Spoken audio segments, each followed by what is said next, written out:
Assalamualaikum warahmatullahi wabarakatuh. Perkenalkan, nama saya Nida Nokofia, mahasiswa sejarah. Di sini saya akan memenuhi ujian akhir semester ilmu sosiologi.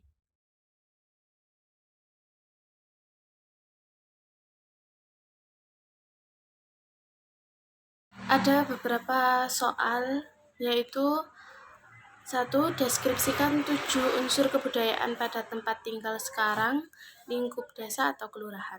2. Mereview satu film yang berkaitan tentang nasionalisme, pendidikan atau sejarah. Kemudian kaitkan dengan 3 teori sosiologi yang sudah dipelajari. 3. Deskripsikan pesan dan nilai moral yang ada dalam film tersebut. 4. Jelaskan konsep keterkaitan antara mobilitas sosial dengan stratifikasi sosial. 5. Deskripsikan kebermanfaat mempelajari ilmu sosiologi dalam 1 semester ini, terutama sebagai ilmu bantu dalam pendidikan sejarah.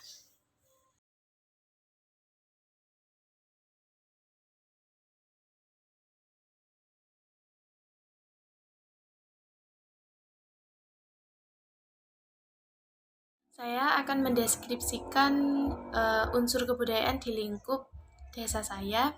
Di sini ada sistem bahasa.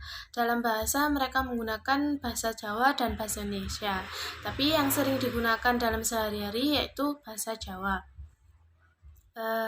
Ada lagi sistem pengetahuan. Dalam pendidikan orang zaman dulu itu tidak sampai tamat SD ataupun SMP. Sedangkan sekarang banyak yang meneruskan ke jenjang yang lebih tinggi.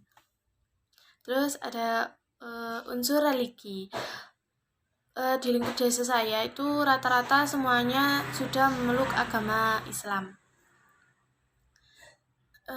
Sistem kemasyarakatannya banyak juga yang membentuk sebuah organisasi, contohnya Karang Taruna, Majelis Taklim, dan lain-lain. Kemudian sistem peralatan. Sistem peralatan di sini alat komunikasi yang sering digunakan yaitu handphone.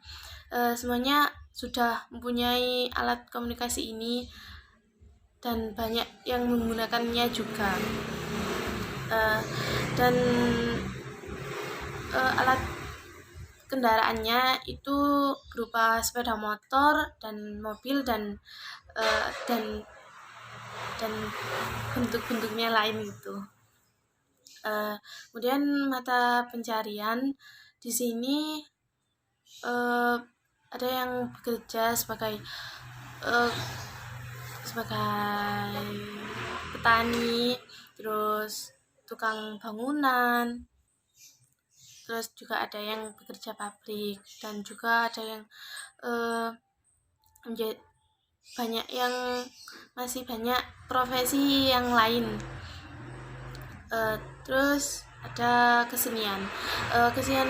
Kesenian di sini itu kurang karena tidak ada yang melestarikan, misalnya seni tari seperti itu nggak ada di sini, masih kurang.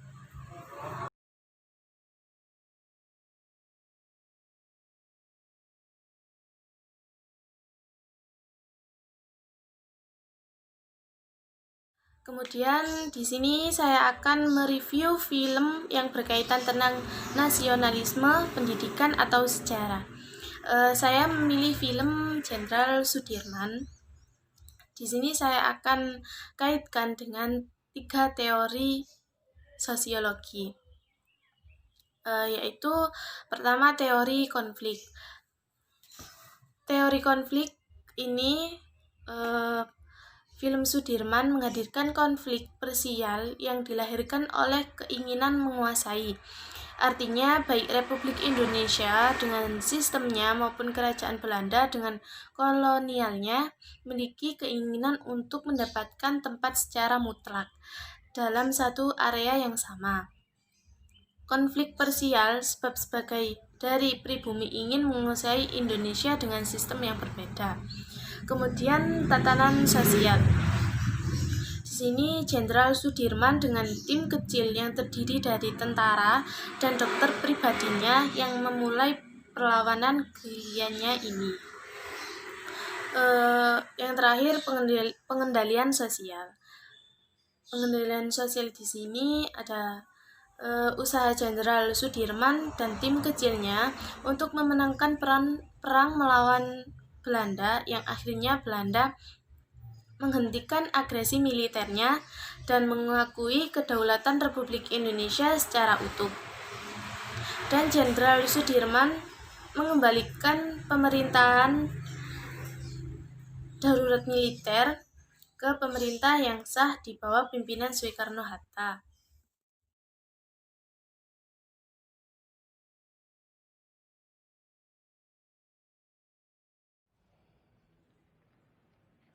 Tidak ada apa-apa. Tidak ada apa-apa.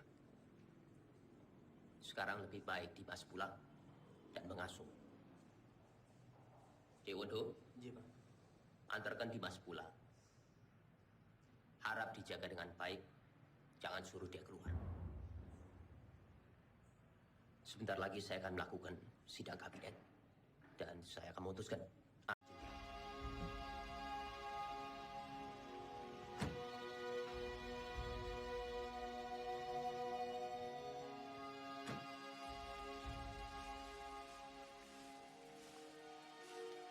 Selamat datang Jenderal di Desa Kretek, Jenderal. Pripun kabar? Nggih, sae. Monggo Jenderal, monggo.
Sudah dapat foto saya sama Dimas?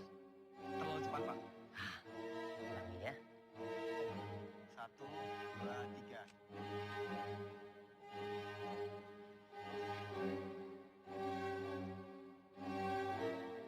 Terima kasih.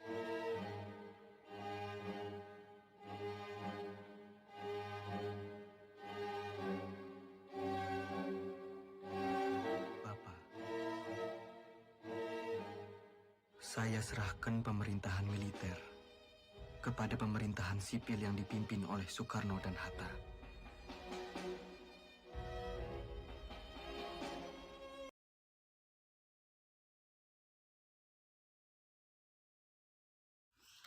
Pesan dan nilai moral film Jenderal Sudirman ini, kita harus bertanggung jawab, berani berkorban, pantang menyerah, membela pihak yang benar, mempunyai tekad untuk melindungi negara, tidak pernah merasa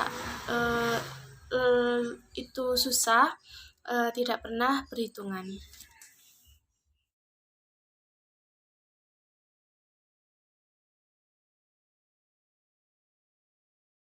Kemudian, konsep keterkaitan mobilitas sosial dan stratifikasi sosial.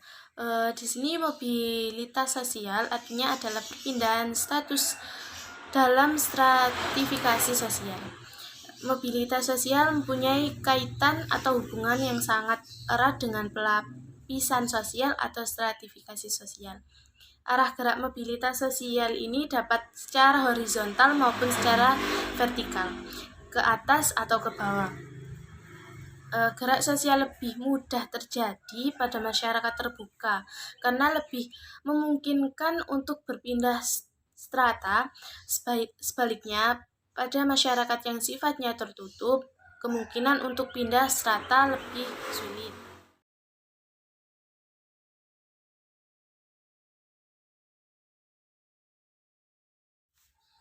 Kemudian, manfaat mempelajari ilmu sosiologi dalam semester akhir ini terutama dengan ilmu sejarah.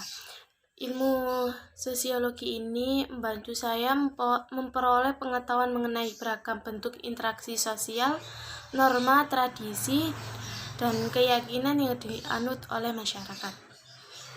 Bermanfaat juga dalam ilmu sejarah yang mempelajari kejadian dan hubungan di alam masyarakat atau manusia dan peristiwa masa silam.